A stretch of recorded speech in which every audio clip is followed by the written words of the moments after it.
Welcome to the How Aston Villa Won podcast. My name is Martin. I'm joined by Anthony. And we are going to take you on a journey. So I've been thinking about this for a long time, man. I've been thinking about all the build-up for the 40th anniversary and people talking about that European Cup win. And it's awesome. I've really enjoyed all the videos, the footage, the BT documentary. Yep. All these sorts of things that chart those couple of glory years. Glory days. What I haven't seen, and what I've not really been through myself as a Villa fan of the modern era, is living through week by week a successful run of a team. You're right, we haven't seen that. We haven't. We have never really seen that as Villa fans. We have had we've had good weeks. No joy, good weeks. We've had good games. Hey, we won that one, guys. Yeah, we won that one. 3 points. Hey, check that. We smashed Liverpool, didn't we? We smashed Liverpool. Oh, the claret and blue machine is running now. Get out of the way. Steamrolling through to mid-table. Yeah. So again, so the nearest we've had is the false dawn of Martin O'Neill. Yes. And actually, moving forward, I think that's quite a good reference point because there's actually only 14 outfield players used throughout the run, the European Cup run actually, rather than the 81 league season. But yeah, again, minimal squad, strict disciplinarian, running the ship, and overperforming players in some instances. Right. Punching above our weight. Yep. So that's synergy there. Okay. That familiarity. Synergy. Yeah. Good word. I know. Lots of synergy at the Villa. Loving it. These days. You know, you can feel it from the boardroom down. Yeah. To grassroots. Yeah, that's it. It's going somewhere.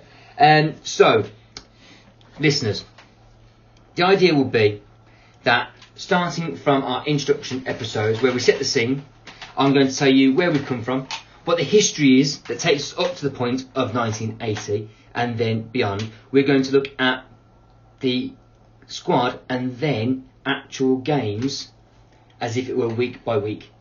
We're going to take you through the season 1980 to 1981 because you can go to other places, you can read the books, you can watch the documentaries that skirt through, but what you can't get anywhere else, and what nobody else has done. What has nobody else done? Well, mate, I'm here to tell you. Tell me. I wish I could. I'm loving the enthusiasm. What we're going to do is we're going to go match by match or a couple of matches at a time and actually live out the season. So you can imagine you were there at the time thinking, right, we've won that game. We're starting to come up the table, we've had a loss. And it's almost like experiencing it in real time. And actually, here's a thought. This podcast could serve as amazing fan service because inevitably, as we go into our next actual season, with Steven Gerrard at the helm, there's going to be ups, there's going to be downs, there's going to be bad weeks. It's true. The Villa fans out there are going to want to know that there's somewhere they can go, somewhere they can tune in and hear only good news about their club. Yeah. This is a time machine that you can jump in on a weekly basis. There's a reason they're called the good old days. Yeah, that is true. But we're only picking the good old days. Yeah, the good old days. We're not doing the bad old No. days. So we're not doing relegation seasons. Yeah. We're not covering anything like that. We're going to start with our last league title win. After that then, season 2, following on naturally, the European Cup win. And from there, I've got ideas. Okay. But I don't know, get all excited now and give it all away yet. Yeah. Let's not, jump ahead of ourselves. No. So we're going to start with the 80 to 81 season and we're going to move forward from there. I'm really looking forward to going through that. So I have full transparency. I've got my information from a book called Ticket to the Moon, which is the rise and fall of a European champion, which is written by Richard Sydenham with a foreword by Andy Gray, which you pointed out was quite interesting. Can't read the foreword in any way other than in Andy Gray's voice. Yeah. Once you know it's written by Andy Gray, it's impossible to read it in anything other than Andy Gray's voice. I mean, I'm tempted to give it a go. Give it a go for the sake of the listeners. Will it get done for copyright? Do you know? I don't know. Probably. But it's not written in a Scottish accent.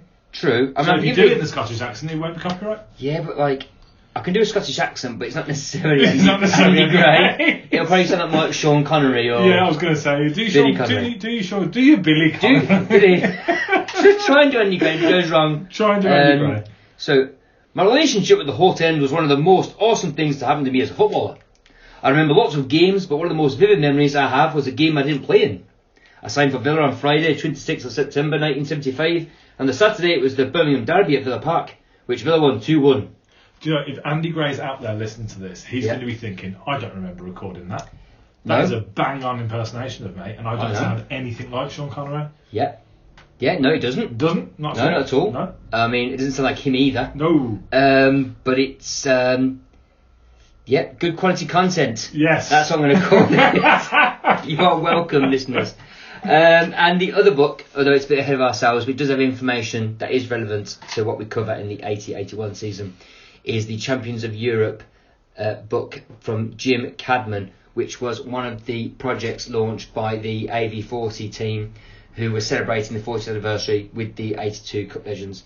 So I've mined both of those, and again, full disclosure, on YouTube, Villa Boy is like a visual library for Villa fans. Okay. We're talking lots of old footage, right, games, clips from season reviews, goal highlights.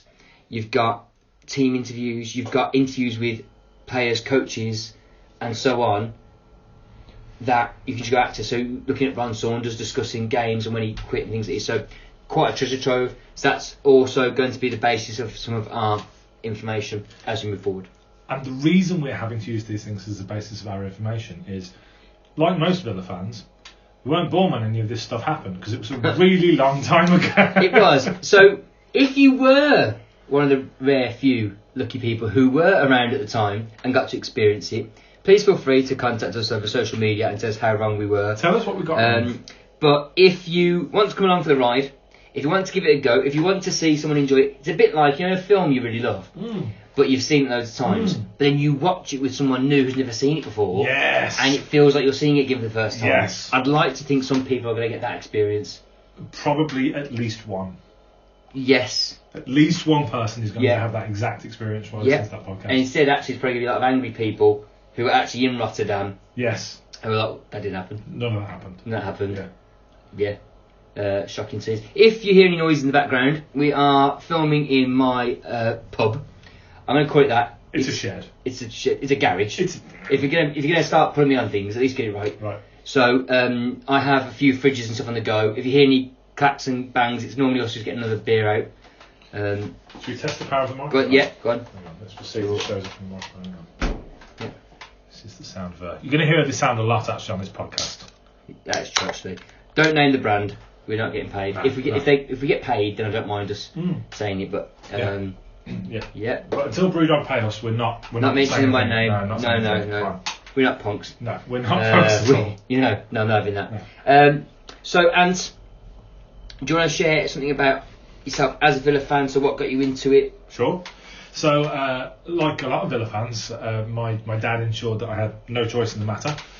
So my dad and my family, both on his side and my mum's side, pretty much everybody in my family is a diehard Aston Villa fan.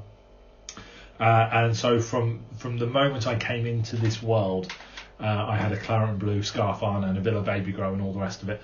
And that's been my lot ever since. I wouldn't say I was indoctrinated. They may not necessarily be my first choice of club, but I'm bloody well glad I am a Villa fan. Because who wants to win all the time? True. Unless you live in 1980-81, in which case we did get to win all the time, and that's what we're here to talk about! 5 minutes. I mean, it was 5 minutes. The book is called The Rise and Fall. Yes. So we were below, and then we're back down. Yes. It's kind of Icarus. We flew too close to the sun and came crashing back down. We did come crashing back down. Yeah. But, as I say, you've probably got more joy from those emotional highs and lows, yes. I'd argue. Yeah. I think you get more of that, like now, the Man U fans of 10 years ago, who are there living through something not nearly like, but something similar to that experience of having had that glory, having been there, and then feeling like you're stuck. Yes. So we can identify with that, to be fair now. So what about you, Martin? You tell us, the listeners at home, tell the dear listeners a little bit about your life as a Villa fan, your experience as a Villa fan. Very different. Right. So I was not born with a claret and blue spoon in my mouth. No, I your really dad's wasn't. a filthy blue nose. He is. Yeah. In name Sorry, only. Brendan. Yeah, fair. As in, so my dad, local Birmingham man. Well, actually, you support the club with the city's name on. I get it. We're South Birmingham as well. I get that. It's more local if we're going to start playing that game. However, it just wasn't on the cards. So at school, where I had my biggest influences, Michael Fury at school back in the day was like, right, who do you support? I said, don't really know, don't really follow football. Support Aston Villa, they're who I support. Okay. So that is technically where it started when I was about 8. Peer pressure. Peer pressure, yeah. I've been a sheep ever since, in my way, shape or form, and I have my share of a summertime, quite hairy.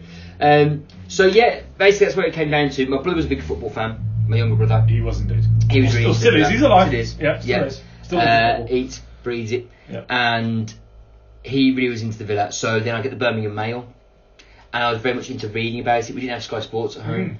So the only way I was accessing that information was by picking up the newspaper. Pre-internet? So I'm going from the back pages, I'm reading about Juan Pablo Angel or Ginola, things like that, and that's how I got my information. Right. So more of a, not a statistician, but certainly more from a cerebral point of view, following the football, rather than actively watching the sport. Right. So there's more like an idea of it. So again, I think the story of the 80s is romantic for me because of that. Yeah. Because it's a story. Right. So that's how I accessed it at first. Yeah. Bit of a realisation there, even for myself. Deep. Depth. Yeah. So you're going to get this podcast. Depth and bad sound quality. Yes. And a good Sean Connery impression. And a bad Sean Connery impression. Yeah, but a mixed bag of an Andy Gray. Maybe. I'll probably do a lot of Scouse impressions because there's a few Scousers in the Villa team. Okay. From 81s and Morley, Mortimer. Should we recreate the interviews? Maybe that should be a thing we do. Ooh, I like that. Yeah. That's a point. That'll take us back as well. Yeah. I like that. Right, so just to end our introductory episode, introducing ourselves, introducing the concept of reliving the 1980 to 1981 league title winning season. Is there anything else you want to add? I'll tell you what, this is what I'll ask you. Let's end on this. Who is your favourite Villa legend? Ooh. It could be someone you grew up watching. It could be someone, from hinterland. Yeah, I mean, I say this as having missed most of the glory days. I mean, if I think back to the 90s when we were reasonably good still, everyone goes for Paul McGrath, obviously. Yeah. I had a big soft spot for Dean Saunders, Steve Staunton. Yeah. And this is a name that doesn't come up too often in Villa conversations. Mark Bosnich. True. When I was a young lad, a young goalkeeper, he was my hero. Yeah. Yeah. Cracking player. Yeah. What about yours? For me, again, Paul McGrath jumps into my head. Naturally, those Irish Villa players. Mm-hmm. When you're from Irish descent, Irish stock, they kind of sing to you. Yeah, Steve Staunton. All those legends. Richard Dunn. Yeah. Bit of a soldier. Richard Dunn. If you could only take 89 minutes of Richard Dunn's performances, he'd be a legend. Mm-hmm. But he would be guaranteed to screw it up in the 90th, week in and week out. God bless you, Richard Dunn. You're a great player for us, nearly. Right. Okay. Now, try and talk up Stephen Ireland. I can't. He had a cracking Range Rover. Yeah. His last name was Ireland. Yeah. Which is a country. He was number 7. Everyone likes the number. Yeah. 7. No, he was terrible. Sorry, Stephen, but you were awful. So in terms of so I'm going to pick someone different. So I have McGrath in my head. Do you know what? Kind of felt like I followed his career really. Okay. Certainly in Claret and Blue. Go on. Gareth Barry. Oh, that's from schoolboy to left back, left centre back, left back, midfielder, England recognition. Yeah. You had the same cut and haircut. I did for a time. I mean everyone did. Yeah. Went to the barbers. What do you want? Gareth Barry. My mum was like Peter Andre. I said, Mum, that's a bit different. Yeah. That's the dreads on the top and it's a bit. Don't do that, mate. No. But no, I had the curtains. One flicked in, one flicked out. You did. Gareth Barry. Joe, you think about those 10 years he had, and he wanted to go off and do something different, and that was frustrating. We've had similar since Milner, not in the same way, but he went and we were going somewhere. Jack Grealish, Dwight York before that. It's happened because we've been stuck in that nearly man. Whereas we weren't the nearly men. in the 80s. Exactly. Bring it back. Bring it back. I like You see, it. it's synergy. Because it's synergy. Yeah, we went out for a walk, but we always intend to come back to the main road. Exactly. Yeah. So, on that note, thank you for listening. Thank you for joining us. When you return, I will introduce you to the 3 main figures that helped put Aston Villa where they were in the 1980s. So going right back to the man who helped put the club on the map, William McGregor. Then to the chairman just before the 1980s. Took a bit of a detour, actually, Doug Ellis. He was on the board for Blues for a bit, Wolverhampton Wanderers, then came back to the Villa after the European success. It's interesting. But he certainly helped put the club to where it was and was involved in the hiring of Saunders. Then I've got Ron Saunders himself, the manager. And I talk about where he come from, where he was at when he joined the club. And then the episode after that, well, I'll save that for the next one. The next one? Yeah. Right. For now, up the Villa. Up the Villa. You have been listening to the How Aston Villa Won podcast. Remember to subscribe and follow us on Twitter and Instagram.